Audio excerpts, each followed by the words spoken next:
Welcome to the Caution Flat Contemplations Podcast, a racing show for the fans by a fan.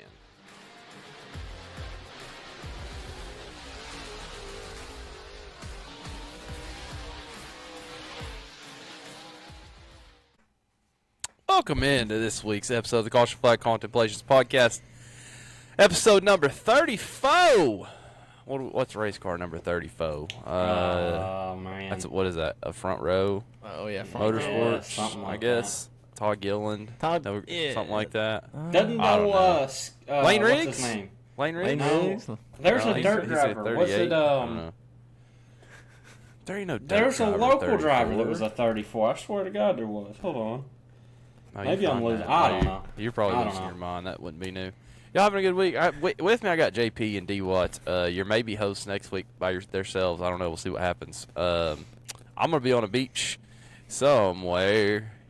It's going to be a great time. But did y'all have a good weekend? Oh, yeah. I think y'all had it locked and loaded. D Watt, we'll start with you. I know you went to collect a little dirt, not from a racetrack. You want to tell us about that adventure? Oh, sure. So Sunday afternoon, went to the Lookouts game here in Chattanooga. Got me the last game dirt, but it's not really the last game. They're playing next Thursday night in a playoff game. So they hyped it up like it's the last game, but there's still one more to go. So it was cool. It was great weather, nice and cool. We sat in the shade all day and enjoyed myself. Friday, did some walking, went fishing with my dad. Well, I didn't go fishing. I was just standing there. He was fishing. He caught him I call him a crappie. He caught him a crappie out there at the lake. So that was good to see him catch. He was there for a while. It sounded like 2 hours. I got there at the last little bit, and he finally brought in a crappie. And Saturday it rained here in the morning.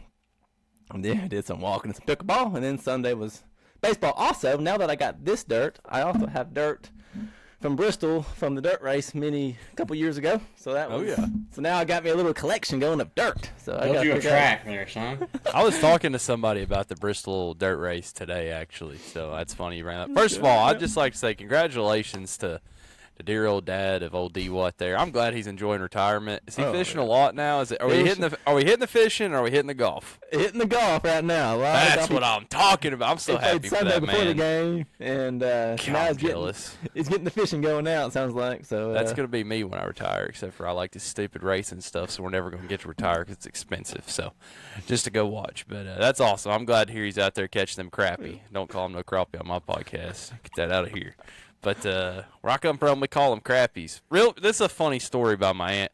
So my granddad one time had caught some crappie, and he came home and said something about, I caught a bunch of crappie. And my aunt basically was like, why do you call them crappies? Are they bad? So that's a good little old-time family fishing joke. But I'm glad to hear your dear old dad's out there enjoying retirement life. I'm happy for that. So it brings me happy to see people having a good time with it. So, JP, what'd you do this weekend? You didn't go to the baseball game. The rest of the family went. You skipped. D-Watt saw all the rest of them. I was never even told about it. So. Drop that bomb on here. Finally moving out on his own. Hung out with the woman. Got me a new desk. It is so nice. It's great. I actually have room to do stuff on a PC with, and I love it. Other than that, did some iRacing, watched Kyle Larson drive through Ryan Blaney, watched some F1. That's about it. Couple questions. One, what did me and D-Watt got to pay to get Caution Flat Contemplations back on the iRacing rap? I couldn't help but notice he got fired. So, no, my rap guy forgot to put it on the roof. Oh, okay. No. Okay. He went back and fixed it after he did the pictures. He was halfway through with the pictures and like, I left that off there. I saw that and I was like, I'll get you an updated one. JP's getting the boot. I checked last week. You said 6 words, so you're getting close to getting the boot anyway. So you better contribute more. I was feeling sick as hell last week. So. That's what I heard. I talked to Pops and he was like, I'm pretty sure he had to go puke in the middle of the podcast. So, I don't know. Glad you're here today. Hopefully feeling better. Can you back up a little bit? Can you at least show off the shirt? Your shot's a little tight, so we can't see it. Got the new Corey Hedgecock. The cockfight heard around the world, baby. You can see the back. Screw Michael Page. Hey, I'm just saying, Michael Page didn't make the feature. at Eldora, just for the record. For anybody curious, Michael Page did not make the feature. Corey did finish 10th. Good job. Or 11th. Good job, Corey. Some other news on that we're going to talk about after the show. I don't know, man. It's I had a good weekend. I went to the Little E, Big E, and whipped it up there Friday straight after work. Got up at 4, left work at 11:30. Pulled the parking lot right when hot laps started, and it was a good time. I just kind of walked around Friday night. Somebody puked in my seat. No joke. Friday night, like I got reserved seats. It was so full, boys. You couldn't put a chair anywhere. I didn't even try. It was just me, so I just kind of like kicked around. Friday night, I was like, I'll just walk around, find an empty seat, sit there. I had a ticket and ended up standing up a good bit, sat down a little bit, but it was a good time. But yeah, somebody puked on my seat. That sucked. But came back, drove home after the feature on Saturday. Made it back at 6 a.m. from 11:30 to 6 a.m. Stopped at Buc-ee's at 3 o'clock in the morning. Had me a little pulled pork sandwich there about 3 a.m. there in Richmond, Kentucky. So made it home. We had a good time. I some people go to the beach. I go to the dirt track, and it was it's like, I mean, I'm tired, like physically tired, but I'm refreshed at the same time, So first part of vacation, going to Hawaii next week, so we'll see what happens. But it's a good time up there. So anyways, getting on into the week. News of the week. Let's see real quick. Haas factory team going back to Chevrolet and their roots. No surprise here to me now that Hendrick can get back in there with Tony Stewart being off the team. Obviously, Tony had a deal with Ford and some other racing endeavors he had, including sprint car racing. And then he switched to Dodge later, doing the NHRA crap. And not crap, but dominating it, whatever he's doing. He won the championship or something, a regular season championship. No shock there. Tony's just dominating everything he does. But so yeah, not surprised to see them go back. Curious to see what that looks like success-wise for Haas. Obviously, when Tony won his championship, they were still Chevy, I believe. So curious to see what happens there. Obviously, they're getting that partnership with Hendrick Motorsports, and then with that, really curious to watch what happens with these charters. After this lawsuit, going to the off season, does this end up? I've been open on here talking about. I think Trackhouse, Spire are up there as far as priority go, or that Spire's up there, and this might bump Spire back down the line. From my view, so we'll see what happens there as far as the money goes. Gene Haas has a crap ton of money. A lot of money. I mean, for anybody that he's got F1 cars, NASCAR. Yeah, if you own a Formula One team, you got a lot of money. Them CNC machines that they sell, probably 200 of a day for $3 million a piece, probably doesn't hurt either. So, but good to see that. We've got a couple F1 things I want to hear from JP. Yep. I want to hear about the race this weekend. I want to hear what you know about them wanting their races to be shorter. Yeah. And then possible an IndyCar driver is going to leave. He is the IndyCar test to be driver. A test driver. Colton Herta is going to be the test driver for Cadillac, I think. Whoever, like the guy in charge of F1 or whatever, was doing some interview or something, and they were talking about, they're losing younger fans, and he wants to shorten the races because he thinks the younger fans don't want to sit there and watch the races. But this week we had the fastest F1 race ever at 1 hour and 13-something minutes. Shoo. I mean, it's crazy. I mean, I get the whole, our generation is terrible and wants instant gratification. We're going to talk about that. That might be my hot minute coming up. But, hour 13, that's a Netflix time slot. I know they've done some work with Netflix. I think maybe that's what they're looking for going forward, just some kind of broadcasting partner similar to that, so they could do a show a little bit faster. But, hour 13, we don't need to be shorter than that. Now, they also had the fastest qualifying speed ever in Formula One history. Yeah. What was it? It was 162 something. Like average? Yeah. Oh my God. Holy crap. Okay. So the test driver thing for Colton Herta, is that before? So they're. It's a backup. Do they not have a car? That's what. So why isn't he going to drive? I'm confused. He'll be like a backup driver if Perez or Bottas get hurt next year or something or whatever. Or possibly in the pipeline, I guess. Yeah. So I guess my thing is, what does that say about IndyCar as far as what they're paying drivers right now? If you're going to be a Formula One test driver instead of IndyCar, super sub. I mean, he's pretty much a stud in IndyCar. I mean, he's not Palou, obviously, but I don't know. Thought it was interesting. D. Watt, you went to IndyCar. Did you see the Will Power news? I did see the Will Power news. So interesting. I guess he's been at there for a while with Team Penske. So I think he said he's going somewhere. I didn't catch exactly where he was going, but he was kind of talking about that weekend leading into it, and he couldn't say. We probably couldn't say yet in some of the interviews, but just we'll see. We'll see how all that shakes up next year with sponsors, with all that kind of stuff. So we'll have to go from there and see how it goes. They're so supposedly he's going to the Andretti Global. Oh, okay. Yeah, what you say, I figured I recognize it. I was really hoping that he could make it right on over to a little bit of. I'm just gonna say it. I want him in NASCAR. Really, I want him to try some NASCAR stuff. I don't know. I'd love to see some of them guys come over. I think now's a good time to come over. I know some guys didn't have success between Hornish, Juan Pablo, Danica. I guess Danica wasn't great. I don't know. I would like to see him try it. I think he'd be a great personality in the garage. But we'll see what happens. We got a chance for the IndyCar NASCAR double next year, if you know what I mean. Phoenix is going to have IndyCar and the Cup Series at the same time next year. Oh, no, I didn't. Well, if somebody doesn't run it, they're stupid. I mean, Blaney, Larson is not going to run IndyCar again, but he should. That actually, Jimmy Johnson will probably do it and wreck both times because he sucks at both. I don't know. Somebody needs to do it, though, for real. Surely somebody will do it if they're going to be there on the same weekend, right? Like, nobody did it when they had that before at the Indy Road Course, right?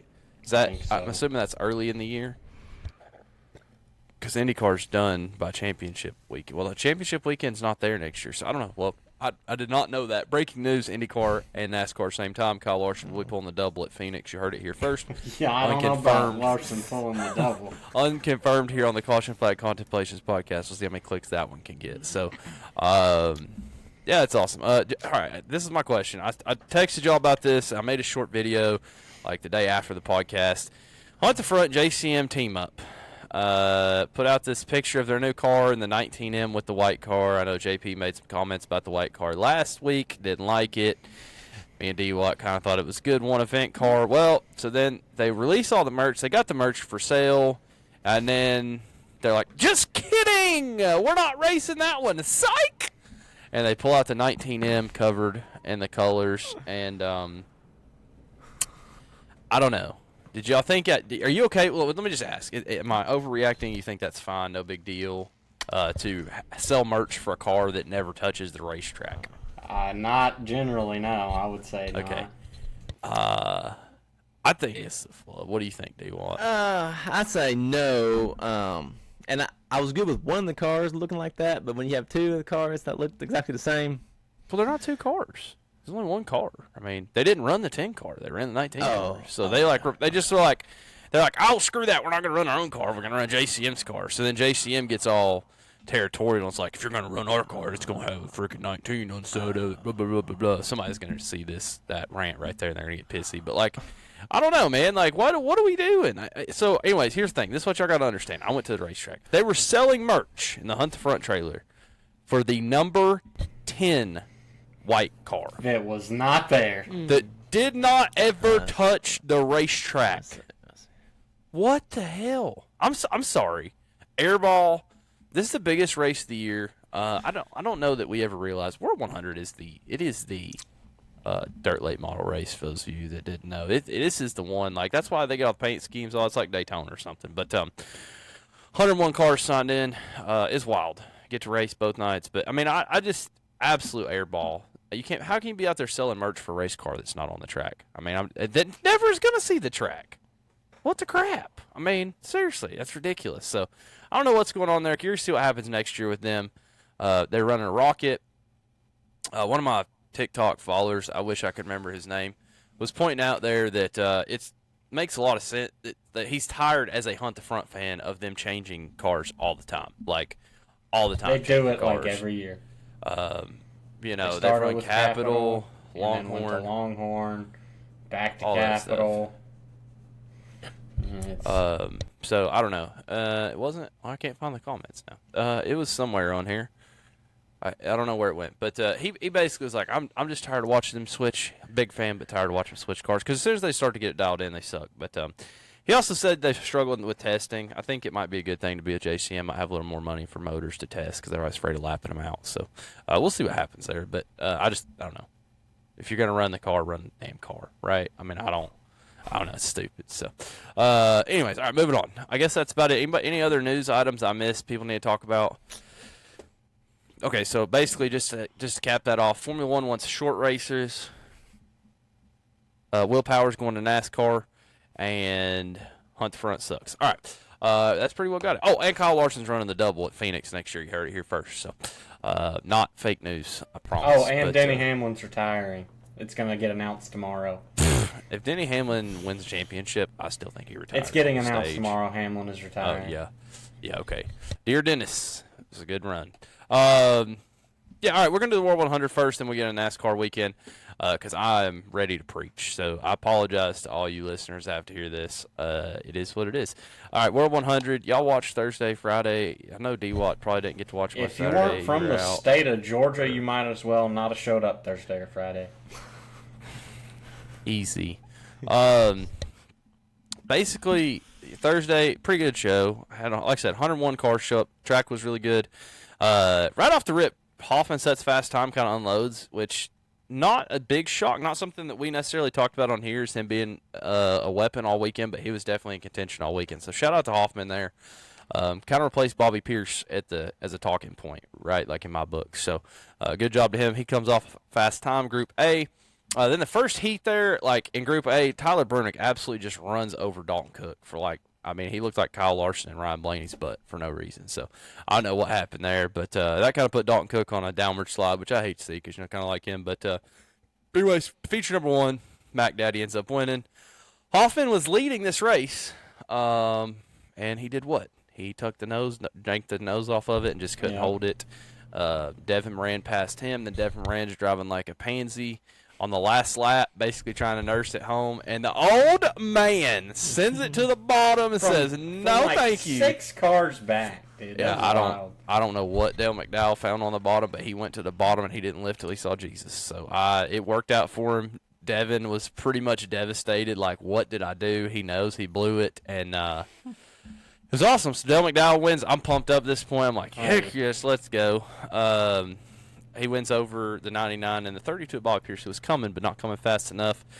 Poor Hoffman, like I said, he blew up right front. Otherwise, he probably would have won that race. So there was nobody as excited as Shane McDowell after that race. Dude, he was pumped up. Did you think old man was going to have a heart attack down a little there? bit. Like, easy. He was getting Take it easy, Shane. Then we go to feature 2. We basically have the JD Madden battle there, and Madden got him. Davenport got back past him. They raced pretty clean. I was curious, how that was going to go with them two. Usually it's pretty clean, but I don't know. Madden's had a little bit of an attitude. Davenport's been a little bit whiny lately. I got the shirt, love you, but been a little whiny lately. So wasn't sure how it was going to go. Worked out, and congratulations. Davenport gets the win. So then we go to Friday. Pretty much repeat the same thing, except that Davenport dominated. McDowell dominated theirs, and they went on and won them again. So both of them, 2 prelim wins. Big-time deal, right? Like crazy. 101 cars. Isn't that like 24,000 just off those 2? Weren't they 12,000? Yeah. That's not a bad weekend to start. I mean, more than I made, that's for sure. Yeah. So yeah, I was happy to see that. But before we get into it, what do y'all think about this gold car? Do we like it? Yay, nay, change your mind? I loved it from the second I saw it. When I put that in the group chat and you were like, "Well, I'm not going now," I was like, "What the hell's wrong with this guy?" I mean, that is a great-looking race machine. I know D-Watt didn't like it, but I was curious if you felt different about it on the racetrack. Did it look different? What's seen it on the track? Yeah, it just wasn't for me. It just wasn't for me. I tried to like it, and I like the idea of it, and I like the lines and stripes and whatnot. I guess the gold, if it would have been a little darker or a little bit more gold, it wasn't working for me, and it's all good. Hey, you can't like them all. I mean, I'm not usually a gold on a race car kind of guy, so I'm with you. He's just upset that his NASCAR driver has the ugly stripes every week. Stop hating on Ryan Blaney. I didn't love it, obviously, when JP sent it. Watching from the house Thursday night, I was thinking, damn, it looks pretty good in victory lane. So that kind of changed my opinion on it. Don't matter what it looks like. If it's a turd, if it wins, it's the win. So, but and then getting there to the race Friday, it looked pretty good on the track in the dark. You know how a lot of times black paint schemes in particular pop more under the lights. I just felt like it looked better. So, and it had more texture in it than you could see on TV too, in person. If you ever find some closer pit shots other than those originals that JP sent us when they first wrapped in the shop, I felt like it looked better than I was giving it credit for. So, but I bought the cup. That's what had that. I don't know. The car's not on the back of this shirt, but I don't know. It was a good looking machine. Saturday, I get to the racetrack Saturday. Like, I'm leaving the racetrack, people at the hotel, like, I'm wearing my Davenport shirt. They're like, oh, y'all gonna win again? I was like, no chance.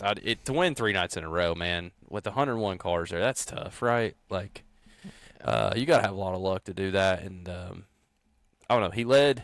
He took off with the lead, and I was getting nervous. I don't know if y'all were, I know y'all said that you didn't like the track prep there before the race. Y'all about bored out of your mind at the house. It took a while to get going, and then once they finally got started, the track was in good shape. Wasn't a cushion much, but it was a smooth track, so that was good to see. I'm glad there wasn't much cushion because I kept that 32 back there where he belonged. Hey, man. I love in his interview, I don't remember if it was Thursday or Friday, he was like, yeah, I'm only good when there's a cushion up top here. I think it was Thursday. Yeah. I think. So I was really wanting to pull against Bobby on Saturday night, and he gets to his B. He obviously missed in the heat, right? Or didn't. Yeah, he missed in the heat, goes to the B main. Barely gets into the B main, right? Like, he started like 27th out of 28. That he didn't transfer so out of the B. I didn't want him in, but and then I have one of those moments like we see on Instagram or TikTok right now. We're like, remember what it's all about. And there's a kid sitting next to me with a brand new Bobby Pierce pink shirt on, and he's just like, Dad, what if he doesn't make it? And I was like, nah, we need to get Bobby in there. It's not the same. It's not the same without Bobby Pierce, right? Like, love him, hate him, whatever. You want him there. So I was glad he did make it in for that kid. I felt so bad for that guy. I talked to him, and they said they were driving back to where did he say they were driving to? Not somebody was going to Minnesota. They weren't going to Minnesota. I can't remember. Iowa, maybe, something like that. It sounds like 6 hours, but they're driving back after the race too. So didn't want that poor kid to have to go home without Bobby making the show. But he barely squeaked her in there. He did what he had to do, got in. That's about all he did all weekend. So I like seeing that. Nothing personal, Bobby. Well, actually, it's real personal. I don't like you that much. But glad you made the show and finished wherever you finished. So other than the fact you kind of got JP the win. Hell yeah, he picks. did. If he'd have missed, I'd have won. So that's unfortunate, but it is what it is on that. So anyways, we get the feature. Davenport ends up leading off there pretty early. They ran those 15-lap heats, which I thought was good. I really like that they don't do the qualifying and all that on that last night for the 100-lap show. When you're there, it feels like it's moving pretty good. I don't know what it felt like on TV. I know there was some streaming issues. People, if you were one of those people that was asking for a refund Saturday night because they had to move it to YouTube and other people got to watch it that didn't pay for it, just do yourself a favor. Go ahead and cancel if you want, because I don't even think they want you. I'm sorry. Like, don't be ungrateful. Like, you paid for it. You got to watch the other 2 nights you didn't get to watch. They had issues. At least you got to watch it. I remember when I was in college and this stuff was, like, fairly new, like the flow. I don't know if I'm sure you remember this, D-Watt. JP's a maybe. But, like, and I'd be, like, watching it and, like, it buffer, and it would go down, and you just have nothing. And I'm sitting here watching Race Monitor laptop. Not even my Race Pass, Race Monitor back in the day. Like garbage Race Monitor, like OG Race Monitor that would update like every 5 laps, running order or something. And just be happy you got to watch it, Clearly I didn't have to deal with it. I was there, but glad that they had it. D-Watt was like, hey, what happened? I was like, I seen this on YouTube on the internet. Great signal at Eldora Speedway. I texted y'all pretty much all weekend. I don't know if y'all noticed that, but I did. So that worked out good. I don't know. Anyways, getting the feature. JD leads early. He's starting on the front row next to the 20 RT. And I texted y'all before the feature. I really thought these 2 clowns are going to wreck it on lap 1. Honest to God, I did. I was like, you put Ricky down there on the bottom. Ricky is he's on a hot streak. It's been a really good month for Ricky here. And I was like, he knows if JD gets out front, it's going to be tough, right? And Ricky hasn't been known to be patient. Is that fair? We in agreement? Yeah. I mean, y'all think there was a chance they were going to wreck on lap one? It was crazy. So, I mean, he got down in there, and Davenport absolutely, I don't know what he was doing, but, like, even those 25-lap features, like, coming out of turn 2, it looked like he hit the NOS button or something. I don't know if they had a little something extra switch for him to click, but he shot off got away from him, led for a little bit, get the caution, go to the restart. Ricky had kind of run him down a little bit. I was like, oh, shit, here we go. And sure enough, Ricky got him on the restart and never really looked back from there, right? I mean, you had some different guys make some runs. Bobby made a run about midway through. He ran up, I think that same restart when Thornton took the lead. Bobby came from like 17th up to 7th, then kind of fell back. Corey, same thing, restarted 12th, 13th, got up to 7th, fell back. You had some guys, I think, probably overcooked it on the tires a little bit and ended up losing some ground late. But and then the 17M and the 9s. Now, Hoffman, that last 30 laps, I was like, he looked pretty good. Mm-hmm. And then, I don't know about y'all, I felt like if Hoffman wasn't there, McDowell was probably going to get to Ricky and make it interesting anyways. I wasn't sure he was going to pass him, but I thought he might catch him because he had that bottom rolling. He just couldn't get around Hoffman.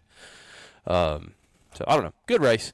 20 RT wins. Not a wildly popular win, just from being there. I want to talk about that a little bit more, but good for him. Glad he got the win. Like I said, he's had a really good year. I mean, kind of slumped a little bit. He's getting hot at the right time, and maybe JD having the bad luck here. Maybe when they come back for the Dirt Track World Championship, he'll get the Lucas Championship. No, he'll blow an engine there instead of a tire.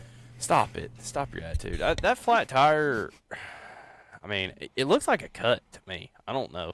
There's a couple guys on that same lap. I'm not sure something didn't get out in the track up there and do that. Hate it for him, but it happens. So, overall, I thought it was a pretty decent race for 100-lap feature. I know there was a good mid of green, a couple cautions. Yeah, Ricky pretty much dominated, once he got past Davenport. But, I mean, that race between the 9 and 17M is what I was watching there at the end, and it was a pretty good one. So, I enjoyed it. But like I said, I was there. I know how it can be. Sometimes when you're at the race, it's better than watching on TV. So, I don't know. Overall, I thought it was a good show. Do you have any comments? Anybody? Any notables you want to talk about in the overall? It's just my take on it. Yeah. I thought just from the TV, it was good coverage. I think they do great with Flo, with Randy, and all the guys they have calling it. They do a really good job. But I just thought, just for the race wise, for the feature wise, I don't know. Just didn't have the drama I was hoping for, or just I don't know. Just from the from home, just from the TV. It just didn't have the feel to it there towards the end, especially. But that's just my take on it. Yeah, no last lap passes. This place doesn't necessarily always do that. The aero makes it hard to pass sometimes late, and it rubbered up pretty good at the end too. But that's what happens in big-time racing, right? I mean, I guess it kind of is what it is. They're just getting ready for their NASCAR era, right? JP? I mean, my biggest takeaway from the TV side is I've never been more excited to watch a Thursday night race on Flow Racing because old Randy Weaver is going to be taking old DJ's spot in the booth, baby. Oh, yeah, this weekend. Randy Weaver in the booth at Bulls Gap. That's going to be a good one. I might be going, might not. We'll see. Depends how the packing situation's looking and getting ready to go out of town's looking. But might be going there. Might be going to Bristol. Got to take the kid now. So I feel like if I take the kid, it might be better to go to the Gap. But we'll see there. So I don't know. A couple things I want to point out overall. Just first of all, Eldora, y'all been there. We're going back. Y'all are going to have to go to the World of the Dream and see it. Nicer weather, full crowd. I'm telling y'all. I showed up Saturday at 12:30. The gate opened at 12. I got there at 12:30. The parking lot that we parked in right there by the track, the main parking lot, full. 1 o'clock. Full hole. Put the sign up. Go park somewhere else. Sold it out for the first time ever. That's wild to me. The first time I've ever quit selling tickets at Eldora. That includes truck races, Prelude to the Dream, World, Kings Royal, all of it, right? So that's cool, first of all. Great facility. The premier dirt track facility. Why is it a good facility? Food's fast. Food's cheap. Food's good. I mean, it's for concession food. It's good, right? They got different. It's not just. I mean, they have all the plain stuff. They got good stuff. Second, drinks, good. Beer prices, good. Bar, good. All of it. Like, there's nothing bad. They got plenty of merch area, plenty of room to walk around. They got grass seating if you want to take your own chairs and stuff in. That's a little hectic with it being a sellout. Like, I didn't get a seat down there. You had to get in Thursday. Sometimes I think they should make you repick your spots every day just because. But there's some people that I watched have a reserve seat, sit in the grass, and go back and forth. And that kind of sucked a little bit because you're kind of taking up 2 spots even though you're not taking up any spots. You know what I'm saying? So I didn't love that, but just, I mean, the nicest facility out there. 50/50s, I mean, they had $150,000. Boys, that's like the damn lottery. $150,000 in a 50/50, which I know you can buy them online. The winner was at the track all 3 nights, which they said was the first time in a while that's happened because, you know, you can buy them online and all. So that was cool. I don't know. Great deal. So now the actual racing procedures, 2 things I want to talk about. And then we're going to talk about if this should be the thing. I talked a few weeks ago about how they need to have a committee for penalties and yada, yada, yada, just to kind of get the rules straight between both series and all that. So I'm going to go ahead and make a motion that Tony Stewart or whoever's running Eldora competition decisions needs to be the head of that committee. I'm just going to go ahead and say that. It's the place. It's the Daytona of Dirt, right? And this is what they ran at this race this weekend. Double files, every restart. Not Delaware. Actual double file. I'm done with the Dixie double. I'm done with the Delaware double. Put that away. I want 2 cars, front row, every track we go to. That needs to be the new standard. I know drivers that lead don't like that, right? If you're leading, you don't like that. If you're in thirds, you love it, right? Does that produce entertainment in NASCAR every weekend? They changed it, 15 years ago, 20 years ago? Does it produce entertainment every weekend? Yeah, I love it. So, time to move on, get with the program. I like that. Second, they never do the green and white at the same time. It's always 2-lap finish. I like that. And then they also, for the main feature, they added the lucky dog. I don't know if you caught that, but that's just kind of an interesting thing for a feature. I don't want that in a heat. I don't want that in a B main. And a couple things about their lucky dog I like. You can only get it once, so you can't get lapped a bunch and then get it back. But for somebody that gets a flat tire, doesn't make it back out in time, you know, that might save them in that weird situation where it's like barely got lapped and the caution immediately came out, right? Like I kind of like the idea of that. So I just feel like their procedures need to be the standard. If that's what we do at the biggest events of the year with the double file restarts and the 2 laps, you know, green, white, checker, whatever, then let's. I want to see it every weekend. I absolutely hate the one out front on the restart. Can we like, do y'all with me or you like it, JP? You'll have an opinion. I like it and I don't. I mean, I don't. Yeah, so if you're racing, you like it when you're in front, right? If you're in second, how do you feel about it? I mean, they do it depends, though. It depends because if you're in second, you still get to pick inside or outside. So you get your lane if you're in second. The guy in third is the one that can get screwed usually because he would have an inside starting spot, but then if the guy in second picks the bottom, he's going to get stuck out on the high side, but, you know. Yeah. So here's why I liked it.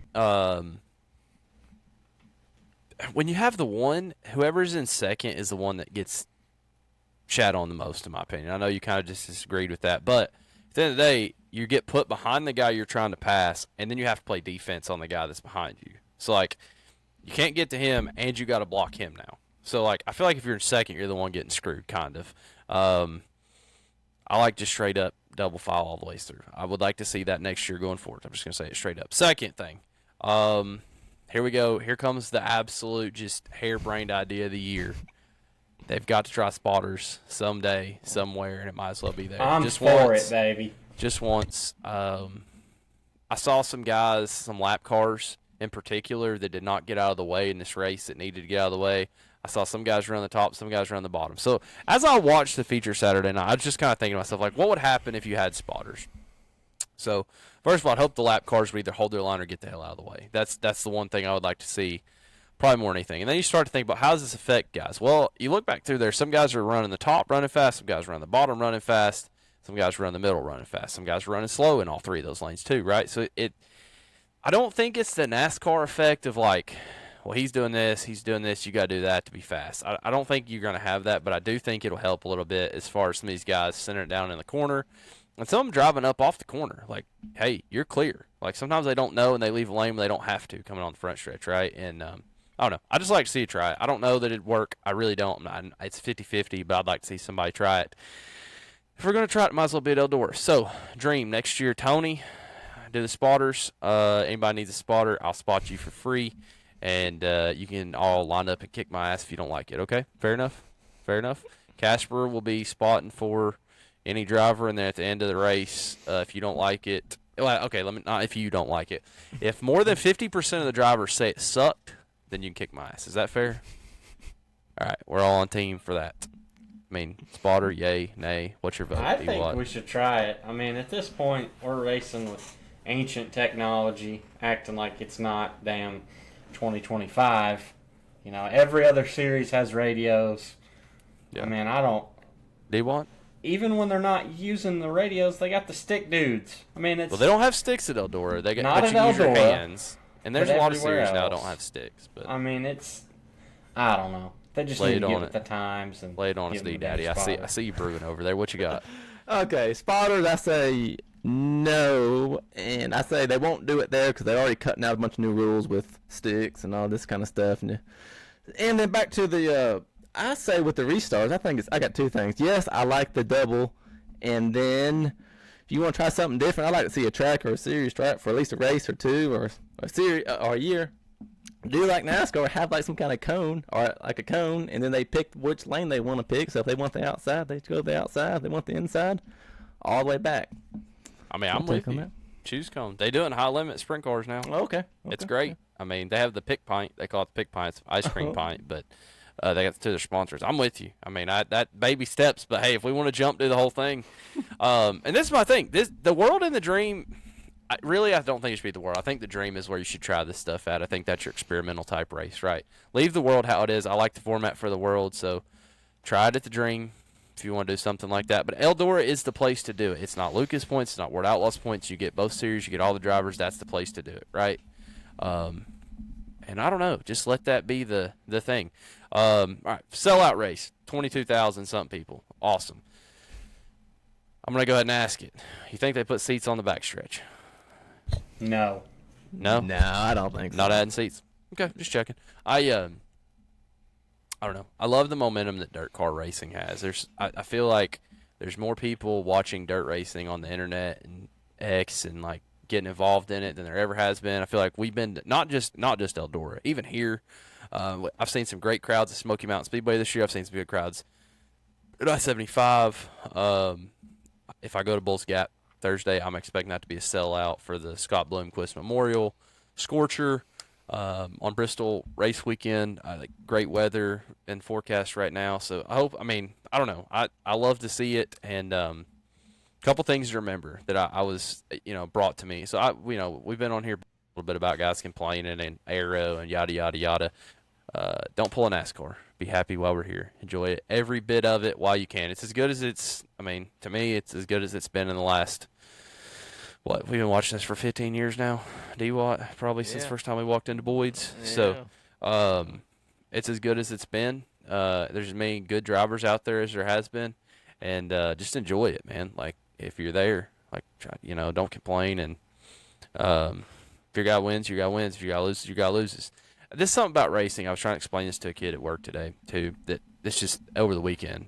Because you see people excited about, like, good runs. Then you see the fan. There was one particular guy I talked to that was a little bit intoxicated and also clearly not a race fan. He walked up to me and he was like, "Who you think's going to win?" And I was like, "I don't know." I was like, "Not Davenport." I was wearing the shirt and I was like, I don't see it happening. It's tough to get luck 3 nights in a row to win these things. Like, this is tough. I just don't see it happening. He was like, "Well, I'm a Bobby Pierce and a Jonathan Davenport fan." And all I could think about was that dude from freaking Smoky Mountain. That's not possible. You know who I'm talking about, Joel? Yeah. That dude from Smoky Mountain that was like, literally changed shirts so that he could run down at Victory Lane and hang out with Brandon Overton with a Longhorn shirt on because Bobby didn't win or what. I don't. That's not a real race fan, man. Like, your guy doesn't have to win for it to be a good race. That one of your 3 guys doesn't have to win. You got 101 cars show up to race for 1 trophy. The chance of winning is damn near like winning the lottery at the end of the day in racing. And somebody's asking me like, well, how do you know how many? Somebody's asked me specifically about iRacing. How many wins do you have? Well, I'm not good, first of all, so I got like 3. Second of all, we don't really judge all of our drivers off of wins. There's some guys that are good story drivers, right, that you consider to be top tier that don't win a lot, but they race good. They run good. They finish top 5 and top 10, and they don't wreck a lot. Like, that's good. You know what I mean?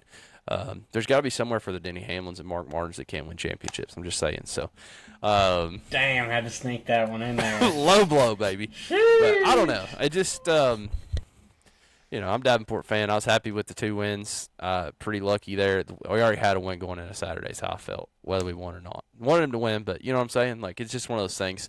Don't forget that about racing. And I think that's part of why sometimes our generation, younger, struggles with racing, because they're used to watching 2 teams and then they just go with the team that wins, right? Football, you got 12 games. I mean, you're going to win more than 1. You might only win 1 race a year, but you're still pretty damn good. So, I don't know. Just interesting food for thought while I was there. But other than that, we've already burnt 41 minutes talking about dirt racing and news. So, finish up the week here. Mark Whitener gets the win at Screven. There's a few scrub late model drivers showed up down there at Screven because they were too scared to go to Eldora. Sorry, guys, just dumping on you for fun. Whitener over Casey Roberts, Dalton Wilson. Dalton Wilson driving 58V. Seen some morons talking trash on the internet about that. I don't think Dalton Wilson is out of the 18D, so don't believe that if you did see that. Unfortunately for Sam Seawright, JP's favorite driver, he did not get to go to Eldora. Did you see that? Hauler broke down. Deaf system. Yeah. Hey, Donald Trump, will you please fix deaf systems? Just get that out before you get out of office, would you please? Although maybe not, because JP, he works at a dealership and he needs that money. So, I don't work on diesels, so you can get rid of all that. Not yet, but you will. I'm not working on the damn diesel. But yeah, Sam Seawright couldn't make it to Eldora because of the truck. Hate that for him. He did go unload over there at Screven for the Casey Barr Memorial. They had 27 cars showed up. 26 started the feature. Somebody blew up, I believe. So, decent little race, but, it was running against the world. How good was it going to be? Sorry. 10,000 win. But congratulations to Mark Whitener getting the win. I don't know if he's in the BMF. Probably not. So, but good for him getting the dub there. As we go on this week, like I said, Bulls Gap Flow Racing. Be at Bulls Gap, Tennessee Volunteer Speedway. Exit 23 off I-81. For those of you that don't know, be there, be square. It's a fast racetrack, boys. It is fast, hammer down. They had a really good race there 2 weeks ago. Vic Hill got the win, but the track was in really, really good condition. I feel like Vic's put a lot of time in on the track. Tracks need some work. Sometimes I don't love the whole hit the wall and turn 2 thing, but it's pretty cool to watch. So y'all be sure to go support that. Unfortunately, me and JP didn't push hard enough, so it's not going to be Kyle Larson versus Christopher Bell. The Rumley car, I bet the Rumley car's there. Might be Hudson, but I bet the Rumley car's there, actually, for this one. There's a good chance. We'll see what happens there. Ward Outlaws. Lucas is off this weekend. Ward Outlaw goes to Needmore on Friday, Saturday, 2-day show, like 12K, 15K, like they've done pretty much every weekend this year, so we'll see what happens there. Bobby needs a good recovery there. He had a good run there earlier in the year, I believe, with, was it Hunt the Front? Did he go run the Hunt the Front down there and win or something? I don't know. No, that was Screven. I'm sorry. He won at Screven. I don't know. So we'll see how Bobby. He needs to, keep it back. Hoffman's hot at Eldora, so be good to kind of watch, see what happens there with them. Other regional racing, Southern All-Stars at Wartburg Speedway on Saturday, 5K, and then the Southern Thunder will be at Crossville Friday. Hang on. Wait, So they canceled. Oh, okay. So I got one quick thing. I got the schedule right here. Let's hear it. So, go ahead. No, you tell me. I didn't know. So the track in Alabama, North Alabama, they canceled because some kind of county fair or something like that. Whatever, I get it. It's probably a small town. Okay. But Crossville, I go to Crossville. I plan these trips to go up there to go to the race, and I went up to 3 or 4 of these cancellations. They're just wearing me out on getting canceled. Then I get it. It's one thing if it's rain. Man, I was supposed to be gone 3-4 times this year, and I'm going this weekend to Crosville, and I had it all planned out weeks ago. And then I checked my phone, and I'm like, no, canceled. When did they cancel? At this point, today? No, they canceled Saturday, I think. Oh my gosh! Oh, that's why I missed it. I was out there at Eldora. I was doing that on Friday, so there you go. Well, so there's no Southern Thunder races, so I guess you got Southern All Stars. Wartburg, everybody go! 5K to win. All right. Somebody told Dirt on Dirt to get their schedule fixed too. I just checked it; it's still not showing canceled. So, good thing I'm gonna be out of town. So yeah, I don't know. We'll see what happens there. There's a lot of cancellations, man. So many races get canceled here. Other than that, you got the Ironman and the Hall of Fame late model. It's going to be at Hidden Hollow Speedway, which is like a reopen in Kentucky, kind of close to here. But yeah, Southern Thunder's still showing a race here at Crossville, so I guess they didn't get the memo on the Dirt on Dirt. I pulled up while you were talking there. So I apologize for spreading false information. We haven't done that at all in this podcast until right now. Kyle Larson has run the double at Phoenix. Denny Hamlin will announce his retirement tomorrow. Yeah. Confirmed. We're not sarcastic at all. Good catch, D-Watt. That's why we need you here. So, all right, moving on. We're going to get on into the NASCAR side of things. Xfinity Cup Worldwide Technology Raceway, St. Louis, Missouri. I think this racetrack's actually in Illinois, but we'll call it St. Louis anyways. D-Watt's going to cover that, and we'll get into a couple pickages, and we'll go from there. All right, so the poll went to Connor Zilic. He's been dominating. It's been his year, and so he started on the pole, and then he wins stage 1. Stage 2 goes to my pick. It was Allgaier. Picked him to win, which he ran good there early on, and didn't work out for him at the end. But stage 3 is kind of where it gets going here. So Jeb Burton hit the wall hard. There was a couple of tires went down in this race, and a lot of outside wall hard hits for some guys. One was Jeb Burton, and one was Jordan Anderson. Both those guys hit the ball a ton. So that was unfortunate for those guys. And Jeb Burton was going for the playoff spot, so I guess he's out now. Big wreck late in the race, and they're in stage 3. Allgaier, Mayer, C, Creed, Corey Day pile up in a wreck going into 1. I caught that part, I believe, there towards the end. And I guess that restart was when, I don't know if his leader didn't go, somebody didn't go, got jacked up, got tires were spinning, and so they all get going 3 wide in the corner, and then somebody got clipped, it looks like, and then they all went spinning down there in turn 1, so it took out a lot of good guys that were going to run up front. So that was unfortunate for those guys. But Connor Zilic got win number 9 for the season. At this point, man, in my opinion, he's got a fast car, and he's just like 2 or 3 car lengths faster than everybody. So I think the only way he's going to blow it is if somebody takes care of him, takes him out or something like that late in the year.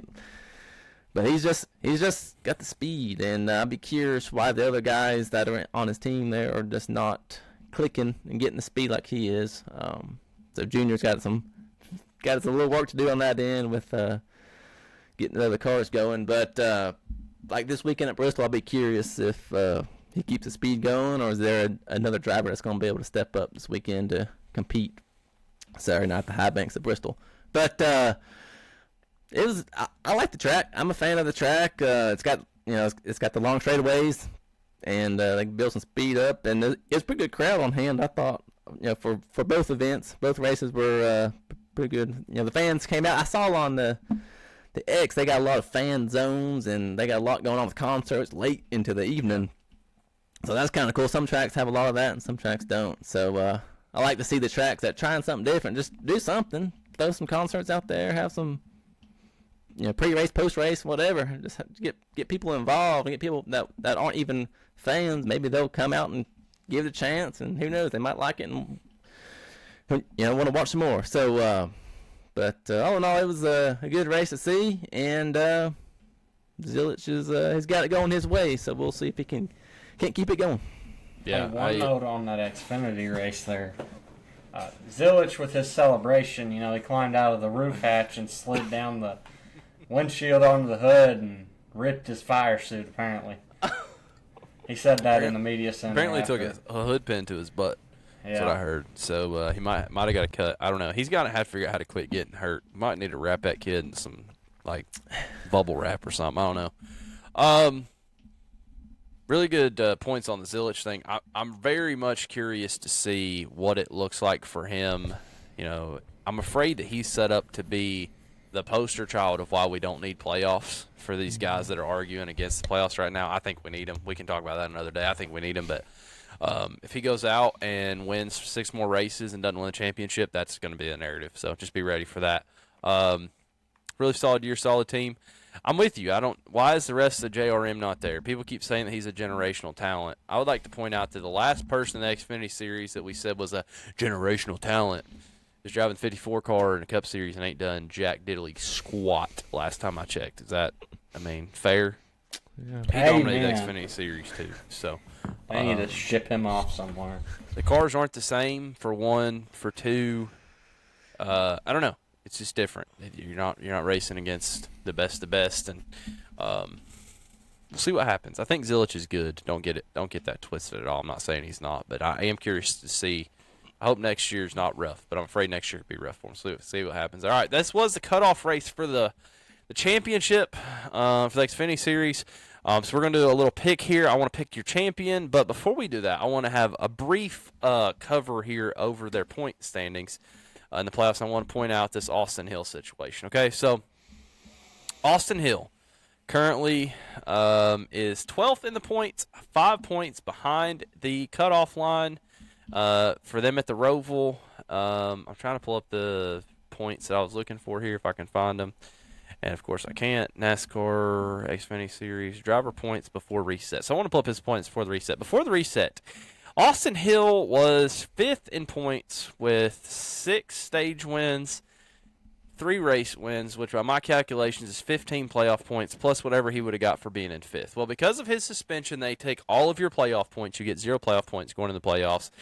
And you have to start dead last. And do you guys think that's fair? Do you think that's too much for the suspension penalty? I mean, I'm curious. We've got here now, so like we got to get an opinion before we start racing this thing. So what's your opinion, D? I think it's pretty stiff, but I like the rule. I'm a fan of it. I think it's fair. If you're gonna be out for a race or two for what you chose to do on track, then I like it. I'm a fan of it because you might learn your lesson. You might want to think twice before you hook somebody. You might want to think twice before you do something like that. So it's stiff, but I'm good with it. JP? I'm 100% with you on that. I mean, I like it. If you're going to be a dumbass and do some shit like that, you deserve it. If you're going to be dumb, got to be tough. I mean, I hear what you're saying. I had a couple wise old men over the years told me if you're going to be dumb, you got to be tough, and grin and bear it. So I'm going to come at this from a little bit different angle. So let's say this isn't Austin Hill. Austin Hill, in my opinion, he's actually done – he's tried to wreck people 2 more times since then. One was at Watkins Glen. I can't remember where the other one was. But he basically got lucky and didn't. I think he's an angry guy. He probably needs to take some anger management or something. But, okay, so my question is next year, let's just we saw another angry driver in the Cup Series race. No, we hadn't got to that. That was acting like a complete jackass coming down the pit road lane after he got dumped, which I understand being frustrated, but you still can't be a dumbass. So let's just say, theoretically, that this is Ryan Blaney next year. Everybody kind of likes Ryan Blaney. Feels like he's a somewhat even-keel guy, but he is known to lose his absolute mind on the radio from time to time. Let's say Ryan Blaney goes and wins 3 races next year in the Cup Series, wins 9 stages, and he is delegated back to having no playoff points and misses the playoffs because of that over somebody like a Josh Berry, or not misses the playoffs, but misses the cut per se over somebody like a Josh Berry. If this is Connor Zilich, who's dominated the season, and he has to give up all his points, is this all fair? See, what I don't like is that because you go to 0, it's not relative to your it's not relative to your success. It's relative to your penalty. So everybody goes to the same 0, regardless of what you do. I don't know. I'd prefer to see like a deduction of 10 points, 5 points, 15, whatever you want the number to be. Just pick a number instead of say you got to go to 0. I don't know. I don't love it. is what I'm trying to say. I feel like it's a little bit unfair. Thankfully for him, he's only 5 points below the cut line. He's only, he got guys like Nicholas Sanchez, Tanner Gray, Carson Quapple, Harrison Burton. I mean, he should be able, like, if I go through this list, he should be able to beat Harrison Burton, probably, right? I mean, I think it's fair. Sanchez, not that he's been a disappointment, he's been a little bit of disappointment. He should probably be able to beat Sanchez. Sheldon Creed, probably can beat him. Carson Quapple is on the edge, but he should probably beat him too, right? Like, I consider him to be better than those guys. So, I don't know. If he misses, I think that's something we're going to go back to and look at. I feel like it's harsh. That's my opinion. I just would like to – I'd rather see like you're suspended, we're going to take 10 points, 7 points, whatever that number is. That's what I'd like to see. So just want to put that. All right, moving on. Pick your champions for the Xfinity Series. And we're also going to pick second because we'll all pick this. Oh, okay. Well, JP wants Allgaier, so all right. D-Watt, who you want? Oh, man. We can pick the same here like we did in the you don't have to pick different. So you pick who you think's going to win it.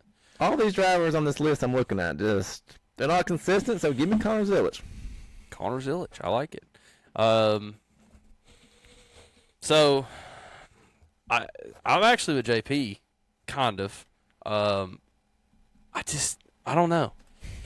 I feel like I kind of foreshadowed that whole opinion of like Connor Zilisch is going to be the poster child for getting rid of the playoffs. So I'm going to really go out here and I don't even want to do this. Give me Sammy Smith. I think ends up getting it done. Yeah. I think he's going to basically just barely sneak through, and I think there's going to be a wreck at the end at Phoenix, and he's not going to be close enough to the front to be a part of it and win. So I'm going to go Sammy Smith, and then we're all going to feel like we got gypped. That's what I think.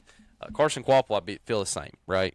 The guys that I feel like deserve this championship at this point, if you pick the top three drivers throughout the year, I think the 88, the 7, the 41, who we've picked continuously week in, week out on this show. I mean, they've been the class of the field, right?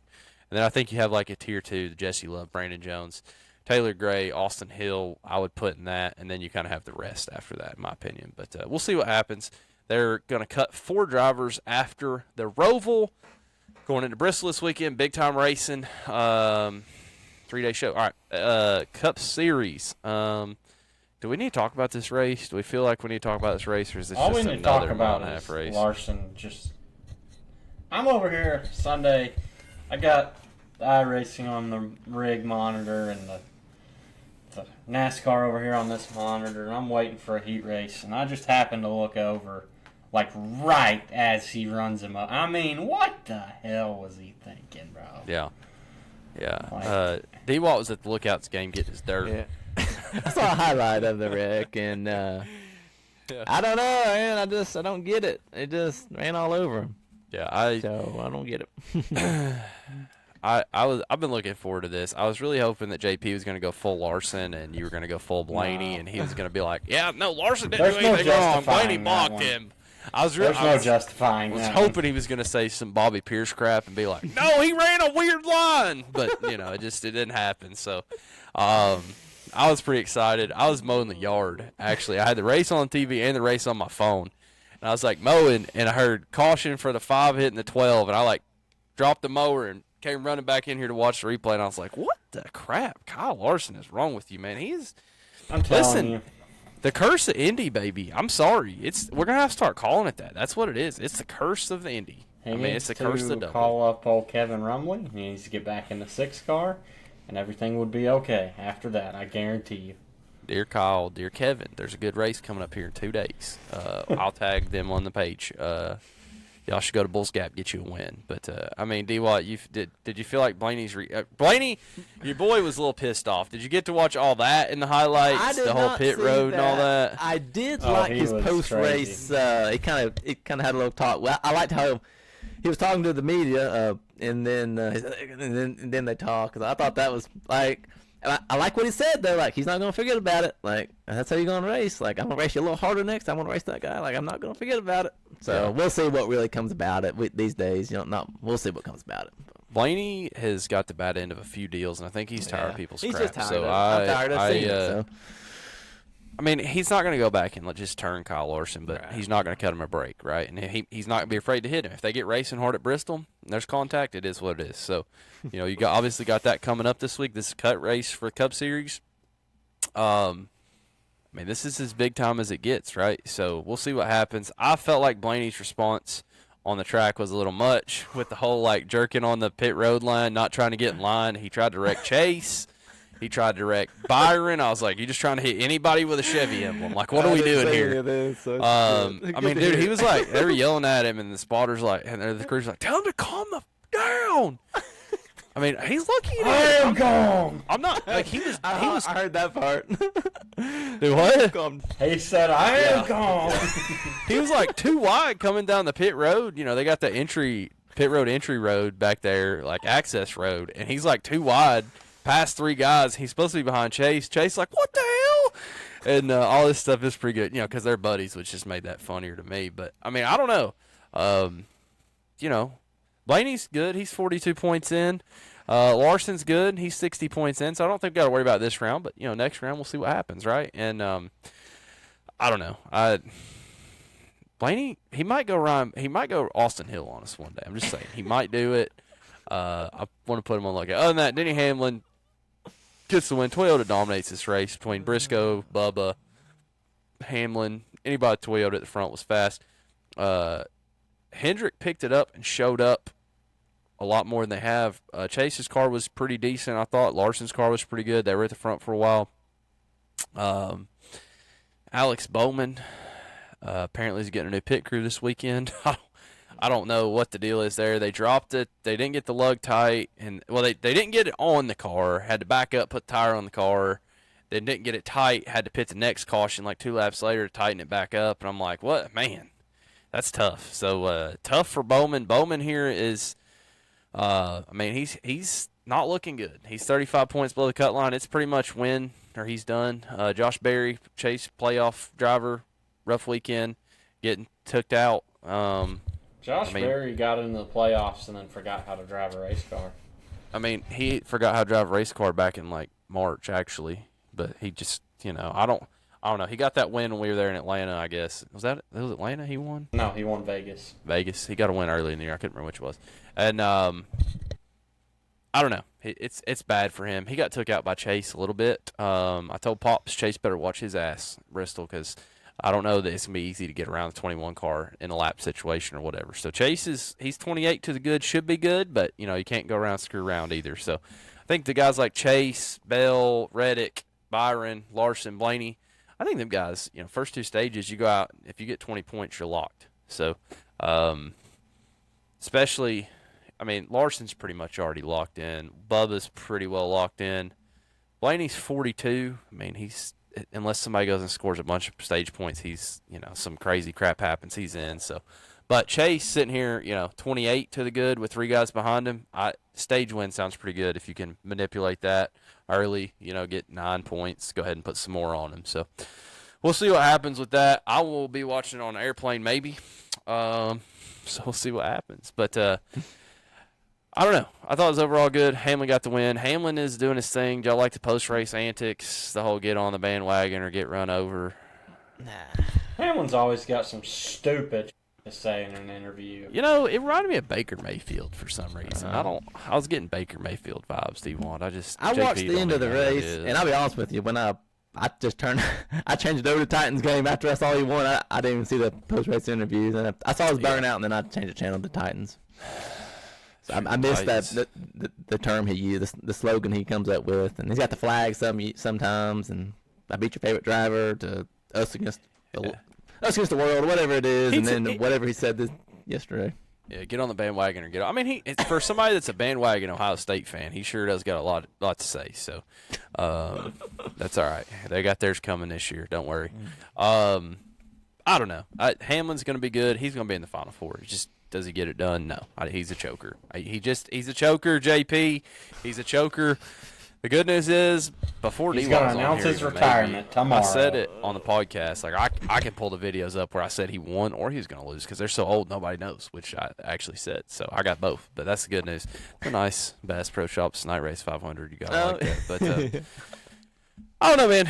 We'll see what happens. Y'all want to change anybody on your first 4 out? Your first 4 out, D-Watt, you had the 21, the 3, the 2, and the 45. You're looking pretty good other than the 45. The 2 is currently, but not sure that he's going to be there. JP had the 22, the 2, the 23, and the 48. Bubba's locked, so JP pretty much, he sucks. Sure do. I had the 21, the 3, and the 2, and I also had the 22, so I suck too, I guess. But, the 2, the 3, 21, they're all pretty much done. I really should have gone with Bowman. I knew I should have gone with Bowman. That was kind of my thing. Benny from Chattanooga made a really good point yesterday that if y'all want to get Joey Logano out, you got to do it this round or the next round, because if he squeezes through, he's going to be tough to beat. So I think that's a very valid point. If you can get him out at Bristol here somehow, I mean, Reckenham's not off the table. I mean, straight up, it's not. So do what you got to do. He's one of them guys. He's right there on the line. He is 21 points to good. With Chastain and Cindric, Austin Dillon, behind him, if he has an early wreck, it'd be a bad day. So, I'm sure Paul Wolf will have a good strategy to get them in there. He's got the best crew chief on the box. But we'll see what happens. So, anyways, picks overall, JP gets the win in picks. Yes, sir. We tied. I had the 88 in Xfinity. He had the 11 in the Cup Series. And then freaking Bobby Pierce finishing 9th in the World 100. And Josh Wright's being the first car out.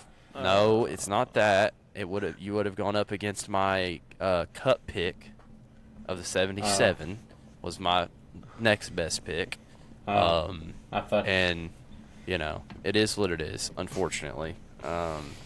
Congratulations, you're back in the lead. What do you got now? 12. D-Watt's got 7. I got 11. So, real quick, we're going to have a bonus round this week. We'll go ahead and knock that out first. Georgia, Tennessee. In Knoxville, game day, 3:30 kickoff. I'm watching on an airplane on a 6-hour flight, so I feel bad anybody's got to be sitting next to my ass because I'm going to be pissy if we lose. So I feel bad for my wife. We were scheduled to sit away from each other. I was thinking about moving her seat back away from me so we don't have to sit next to each other because she may not want to. D-Watt, who you got? Oh, man. This is your opportunity to make up ground right here. You're either right or wrong. Here's the thing. I hate to say it, but give me Georgia. Oh, yeah, I knew he'd do it. JP? No, you're going. I'm going last. Oh, your father-in-law's listening to this. Father-in-law to be's listening. Don't screw up. D-Watt, let me give you the dogs. Yeah, your poor retired dear old dad's gonna be pissed when he hears this. I tried to tell him, he wouldn't listen. Yeah, give me the Vols by 50, son. We're putting it on them. Georgia ain't got it. Gunnar Stockton can suck one. Sorry, mother, for my language, but yeah, I mean, I'd give me the Vols. I'm not going to be there. That's probably going to help. This first, home game, I hadn't been there against Georgia in like 3 years, so, I guess give me the Vols, too. I don't know about football. I don't give a shit about it. I'm just taking whatever old Casper takes here so he can't get one up on me. Oh, good old defense. He's staying exposed to D-Watt, though. D-Watt, I mean, the Georgia Bulldogs are a 3.5-point favorite. He's back some. He's back They were a 6.5-point favorite yesterday, and I told Pops I should have bet on it then, and I didn't bet on it, and I looked today, and it's 3.5 line. I was like, damn it. But anyways, it is what it is. I'm going to take the Vols. They're going to win. I'm going to have a great vacation after that. Vols beat Georgia. Chase wins Bristol. I'm going to have a great vacation. Chase will not win Bristol. Speaking of Bristol, I don't know if y'all saw, but old Goodyear says they got a super soft right side tire for this here weekend coming up. They did say that. We'll see what happens. I hope they don't shred, but it's going to be colder, so we'll see what happens. I hope they absolutely fall apart. With that, we'll get into our picks for the week. D-Watt. Oh, yeah, who you got? Ready. We're gonna do this in order because JP's not picking first like a dum dum. So we're gonna go Cup, Xfinity, and then you can pick. I'll give you the option for World Outlaws or the Scorcher. So pick one. All right, give me the Cup. Give me Christopher Bell. Solid. I like it.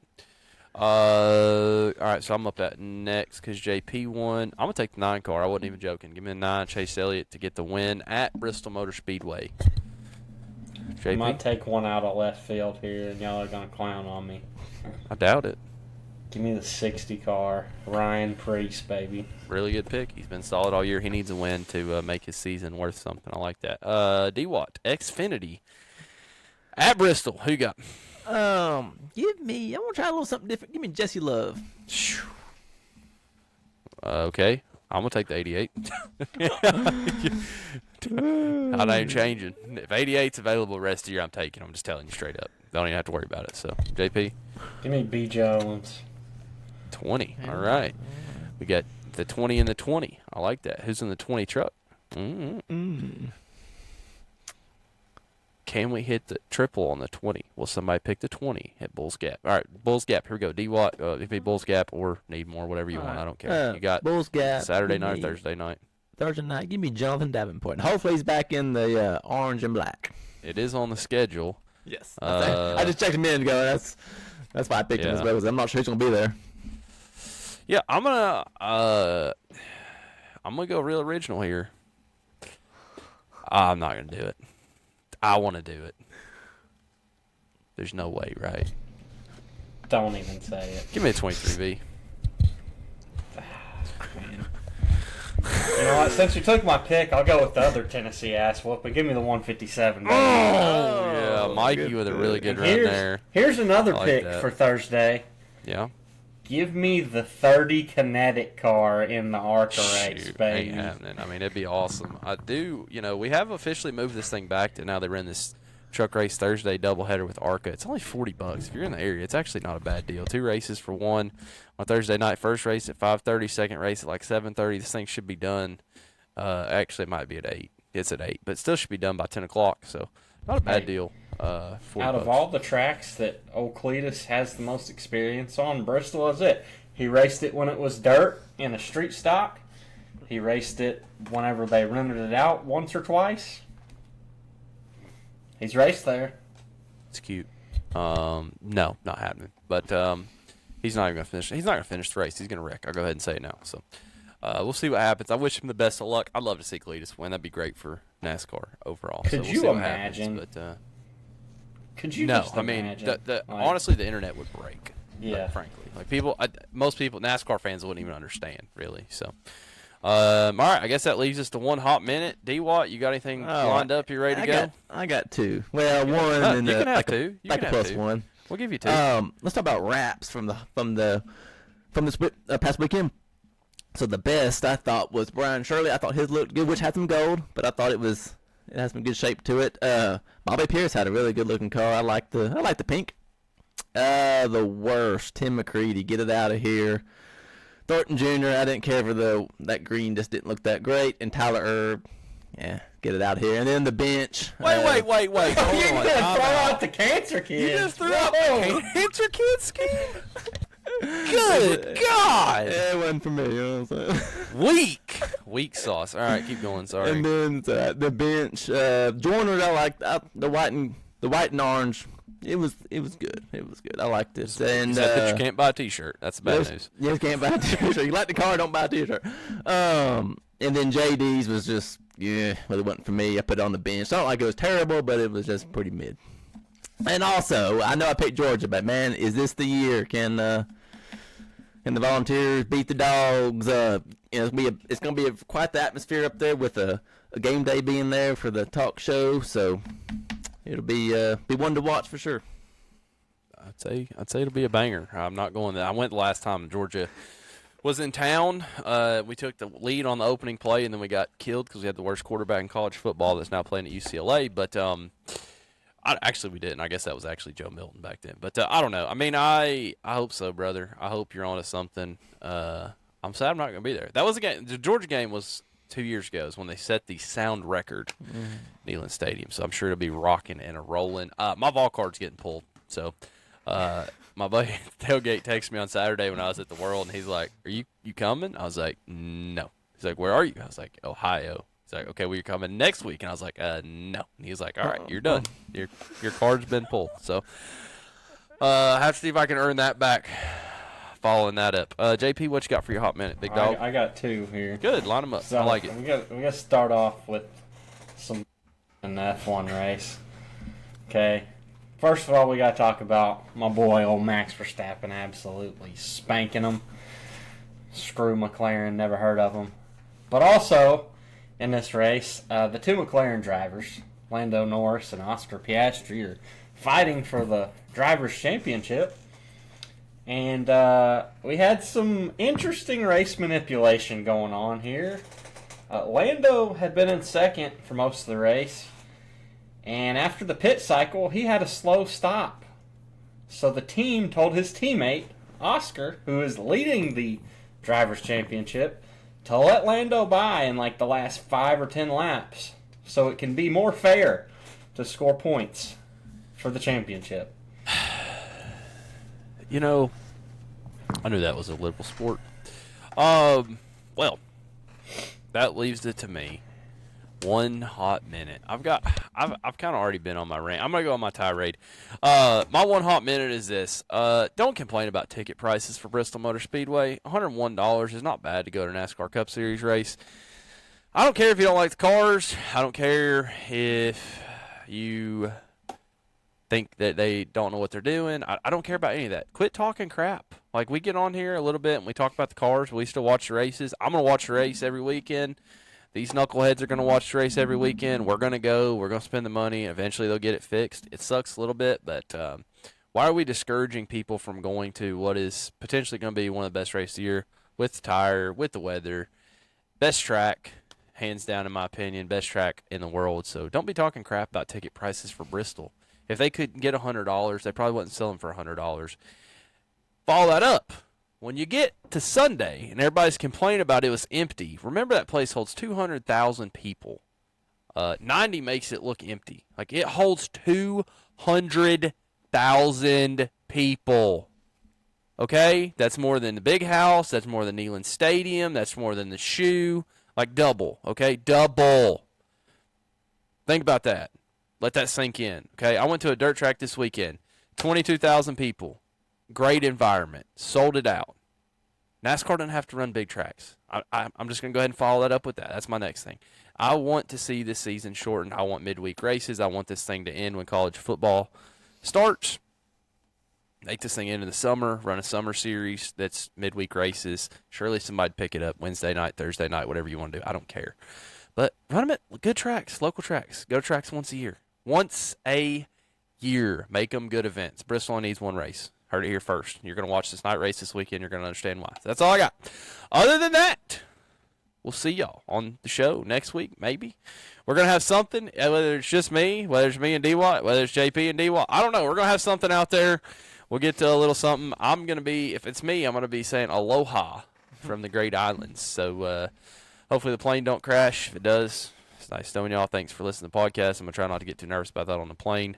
But looking forward to going out there. We'll see if these two knuckleheads can pull it off or what we do. I don't know what we're doing. We hadn't figured that out yet. We tried before the podcast. We still don't know. So thank y'all for listening. Give us a like, subscribe, follow. D-Watt's still pumping out the content on Facebook, Instagram. Get on there. Like it, share it. I don't know what we got to do. Jump on our heads. Maybe that'll make it go. To all you guys that giving me some traction on TikTok, appreciate it. Hopefully TikTok don't get banned. And we're going to run this thing out till the end of the year, and we'll see where we go from there. So thank y'all for listening. Y'all got anything for the road? Go Dogs, right? No.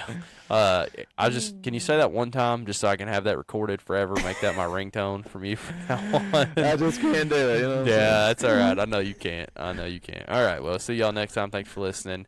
Hammer down.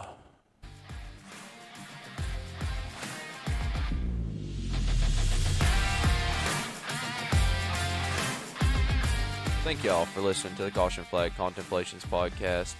Our theme music is Hard as Steel by Alex Productions. Thank you all for listening. Hammering down. Find a good race to watch. We'll see you next time.